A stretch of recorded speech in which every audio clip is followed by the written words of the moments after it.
오늘 저에게 주시는 하나님의 말씀은 누가복음 20일 22장의 말씀입니다. 21장. 예수께서 눈을 들어 부자들이 헌금계에 헌금 넣는 것을 보시고 또 어떤 가난한 과부가 거기에 랩돈 2닙을 넣는 것을 보셨다. 그래서 예수께서는 말씀하셨다. 내가 진정으로 너에게 말한다. 이 가난한 과부가 누구보다도 더 많이 넣었다. 저 사람들은 다 넉넉한 가운데서 자기들의 헌금을 넣었지만 이 과부는 구차한 가운데서 가지고 있는 생활비 전부를 털어넣었다. 몇몇 사람들이 성전을 가리켜서 아름다운 돌과 봉헌물로 꾸며놓았다고 말들을 하니 예수께서 말씀하셨다. 너희가 보고 있는 이것들이 돌 한 개도 돌이 남지 않고 다 무너질 날이 올 것이다. 제자들이 예수께 물었다. 선생님, 그러면 이런 일들이 언제 있겠습니까? 또 이런 일이 일어나려고 할 때는 무슨 징조가 있겠습니까? 예수께서 대답하셨다. 너희는 속지 않도록 조심하여라. 많은 사람이 내 이름으로 와서 말하기를 내가 그리스도다 하거나 때가 가까이 왔다 할 것이다. 그러나 그들을 따라가지 말아라. 전쟁과 난리의 소문을 듣더라도 두려워하지 말아라. 이런 일이 반드시 먼저 일어나야 한다. 그러나 종말이 곧 오는 것은 아니다. 그때 예수께서 그들에게 말씀하셨다. 민족이 일어나 민족을 치고 나라가 일어나 나라를 칠 것이다. 큰 지진이 나고 곳곳에 기근과 역병이 생기고 하늘로부터 무서운 일과 큰 징조가 나타날 것이다.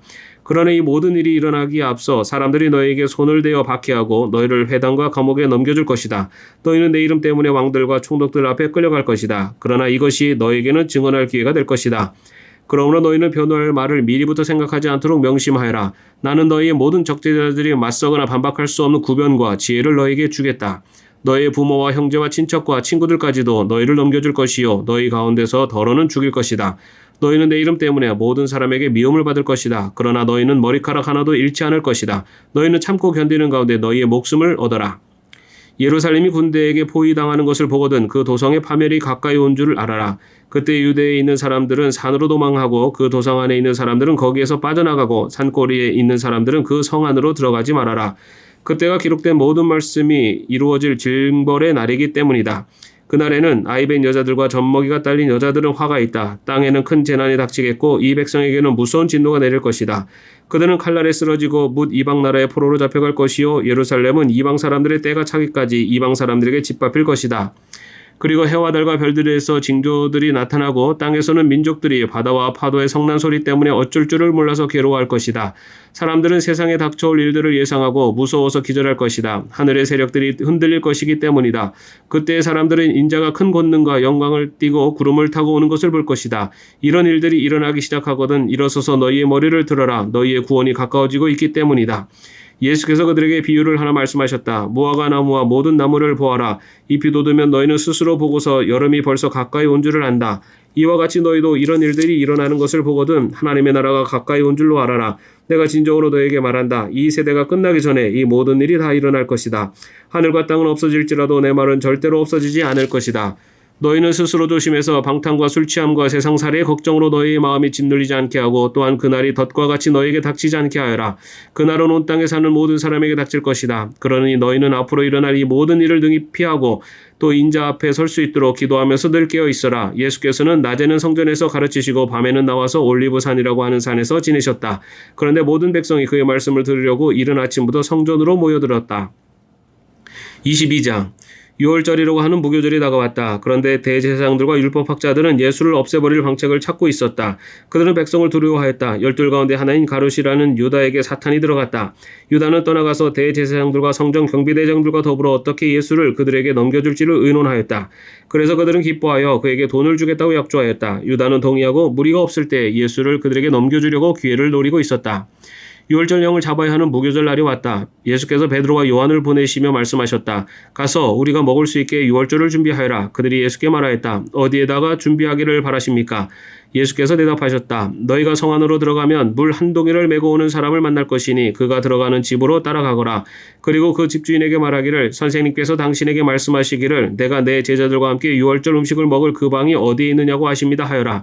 그러면 그 사람은 자리를 깔아놓은 큰 다락방을 너희에게 보여줄 것이니 너희는 거기에다 준비를 하여라. 그들이 가서 보니 예수께서 말씀하신 그대로 했다. 그리하여 그들은 유월절을 준비하였다.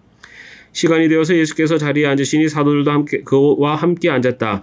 예수께서 그들에게 말씀하셨다. 내가 고난을 당하기 전에 너희와 함께 이 유월절 음식을 먹기를 참으로 간절히 바랐다. 내가 너에게 말한다. 유월절이 하나님의 나라에서 이루어질 때까지 나는 다시는 유월절 음식을 먹지 않을 것이다. 그리고 잔을 받아서 감사를 드리신 다음에 말씀하셨다. 이것을 받아서 함께 나누어 마셔라. 내가 너에게 말한다. 나는 이제부터 하나님의 나라가 올 때까지 포도나무 열매에서 난 것을 절대로 마시지 않을 것이다. 예수께서는 또 빵을 들어서 감사를 드리신 다음에 떼어서 그들에게 주시고 말씀하셨다. 이것은 너희를 위하여 주는 내 몸이다. 이것을 행하여 나를 기억하여라. 그리고 저녁을 먹은 뒤에 잔을 그와 같이 하시고서 말씀하셨다. 이 잔은 너희를 위하여 흘리는 내 피로 세우는 새 언약이다. 그러나 보아라. 나를 넘겨줄 사람의 손이 나와 함께 상위에 있다. 인자는 하나님께서 정하신 대로 가지만 인자를 넘겨주는 그 사람에게는 화가 있다.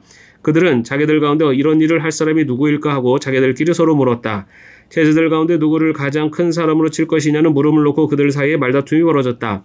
예수께서 그들에게 말씀하셨다. 문민족들의 왕들은 백성들 위에 군림한다. 그리고 백성들에게 권세를 부리는 자들은 은인으로 행세한다. 그러나 너희는 그렇지 않다. 너희 가운데서 가장 큰 사람은 가장 어린 사람과 같이 되어야 하고 또 다스리는 사람은 섬기는 사람과 같이 되어야 한다. 누가 더 높으냐? 밥상에 앉은 사람이냐? 시중 들은 사람이냐? 밥상에 앉은 사람이 아니냐? 그러나 나는 섬기는 사람으로 너희 가운데 있다. 너희는 내가 시련을 겪는 동안에 나와 함께 한 사람들이다. 내 아버지께서 내게 왕권을 주신 것과 같이 나도 너희에게 왕권을 준다. 그리하여 너희가 내 나라에 들어와 내 밥상에서 먹고 마시게 하고 옥좌에 앉아서 이스라엘의 12지파를 심판하게 하겠다. 시몬아 시몬아 보아라. 사탄이 밀처럼 너희를 체질하려고 너희를 소나기에 넣기를 요구하였다. 그러나 나는 내 믿음이 꺾이지 않도록 너를 위하여 기도하였다. 내가 다시 돌아올 때에는 내 형제를 굳세게 하여라.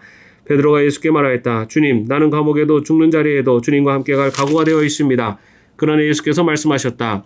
베드로야, 내가 내게 말한다. 오늘 달기 울기 전에 내가 3번 나를 모른다고 할 것이다. 예수께서 제자들에게 말씀하셨다. 내가 너희를 돈주머니와 자루와 신발이 없이 내보냈을 때 너희에게 부족한 것이 있더냐? 그들이 대답하였다. 없었습니다. 예수께서 그들에게 말씀하셨다. 이제는 돈주머니가 있는 사람은 그것을 챙겨라. 또 자루도 그렇게 하여라. 그리고 칼이 없는 사람은 옷을 팔아서 칼을 사라. 내가 너희에게 말한다. 그는 무법자들과 한 패로 몰렸다고 하는 이 성경 말씀이 내게서 반드시 이루어져야 한다. 과연 나에게 관하여 기록한 일은 이루어지고 있다. 제자들이 예수께 말하였다. 주님 보십시오. 여기에 칼 2자루가 있습니다. 예수께서 그들에게 말씀하시기를 넉넉하다 하셨다. 예수께서 나가시어 늘 하시던 대로 올리브산으로 가시니 제자들도 그를 따라갔다. 그곳에 이르러서 예수께서 제자들에게 말씀하시기를 시험에 빠지지 않도록 기도하여라 하신 뒤에 그들과 헤어져서 돌을 던져서 닿을 만한 거리에 가서 무릎을 꿇고 이렇게 기도하셨다. 아버지, 만일 아버지의 뜻이면 내게서 이 잔을 거두어 주십시오. 그러나 내 뜻대로 되게 하지 마시고 아버지의 뜻대로 되게 하여 주십시오. 그때 천사가 하늘로부터 그에게 나타나서 힘을 북돋워 드렸다. 예수께서 고뇌에 차서 더욱 간절히 기도하시니 땀이 핏방울같이 되어서 땅에 떨어졌다. 기도를 마치고 일어나 제자들에게로 와서 보시니 그들이 슬픔에 지쳐서 잠들어 있었다. 그래서 그들에게 말씀하셨다. 왜들 자고 있느냐? 시험에 빠지지 않도록 일어나서 기도하여라. 예수께서 아직 말씀하고 계실 때에 한 무리가 나타났다. 12 가운데 하나인 유다라는 사람이 그들의 앞장을 서서 왔다. 그는 예수께 입을 맞추려고 가까이 왔다. 예수께서 그에게 말씀하셨다. 유다야, 너는 이 맞춤으로 인자를 넘겨주려고 하느냐? 예수의 둘레에 있는 사람들이 사태를 보고서 말하였다. 주님, 우리가 칼을 쓸까요? 그 가운데 한 사람이 대제사장의 종의 오른쪽 귀를 쳐서 떨어뜨렸다. 예수께서 말씀하시기를 그만해 두어라 하시고 그 사람의 귀를 만져서 고쳐주었다. 그런 다음에 자기를 잡으러 온 대제사장들과 성전 경비대장들과 장로들에게 말씀하셨다. 너희가 강도를 잡듯이 칼과 몽둥이를 들고 나왔느냐? 내가 날마다 성전에서 너희와 함께 있었으나 너희는 내게 손을 대지 않았다. 그러나 지금은 너희의 때요 어둠의 권세가 판을 치는 때다. 그들은 예수를 붙잡아서 끌고 대제사장의 집으로 데리고 갔다. 그런데 베드로는 멀찍이 떨어져서 뒤따라갔다. 사람들이 뜰 한가운데 불을 피워놓고 둘러앉아 있는데 베드로도 그들 가운데 끼어 앉아 있었다. 그때 한 하녀가 베드로가 불빛을 안고 앉아 있는 것을 보고 그를 빤히 노려보고 말하였다. 이 사람도 그와 함께 있었어요. 그러나 베드로는 그것을 부인하여 이렇게 말하였다. 여보시오, 나는 그를 모르오. 조금 뒤에 다른 사람이 베드로를 보고서 말했다. 당신도 그들과 한패요. 그러나 베드로는 이 사람아, 나는 아니란 말이오 하고 말하였다. 그리고 1시간쯤 지났을 때 또 다른 사람이 강경하게 주장하였다. 틀림없이 이 사람도 그와 함께 있었소. 이 사람은 갈릴리 사람이니까요. 그러나 베드로는 이렇게 말하였다. 여보시오, 나는 당신이 무슨 소리를 하는지 모르겠소. 베드로가 아직 말을 채 끝내기도 전에 곧 달기 울었다. 주님께서 돌아서서 베드로를 똑바로 보셨다. 베드로는 주님께서 자기에게 오늘 달기 울기 전에 내가 3번 나를 모른다고 할 것이다 하신 그 말씀이 생각났다. 그리하여 그는 바깥으로 나가서 비통하게 울었다. 예수를 지키는 사람들이 예수를 때리면서 모욕하였다. 또 그들은 예수의 눈을 가리고 말하였다. 너를 때린 사람이 누구인지 알아맞혀 보아라. 그들은 그 밖에도 온갖 말로 모욕하면서 예수에게 욕설을 퍼부었다. 날이 밝으니 백성의 장로회 곧 대제사장들과 율법학자들이 모여서 예수를 그들의 공회로 끌고 가서 이렇게 말하였다. 그대가 그리스도이면 그렇다고 우리에게 말해 주시오. 예수께서 그들에게 말씀하셨다. 내가 그렇다고 여러분에게 말하더라도 여러분은 믿지 않을 것이요. 내가 물어봐도 여러분은 대답하지 않을 것이요. 그러나 이제부터 인자는 전능하신 하나님의 오른쪽에 앉게 될 것이요. 그러자 모두가 말하였다. 그러면 그대가 하나님의 아들이요. 예수께서 그들에게 말씀하셨다. 내가 그라고 여러분이 말하고 있어. 그러자 그들은 말하였다. 이제 우리에게 무슨 증언이 더 필요하겠소? 우리가 그의 입에서 나오는 말을 직접 들었으니 말이오. 아멘. 오늘도 평안한 하루 되시기를 바랍니다.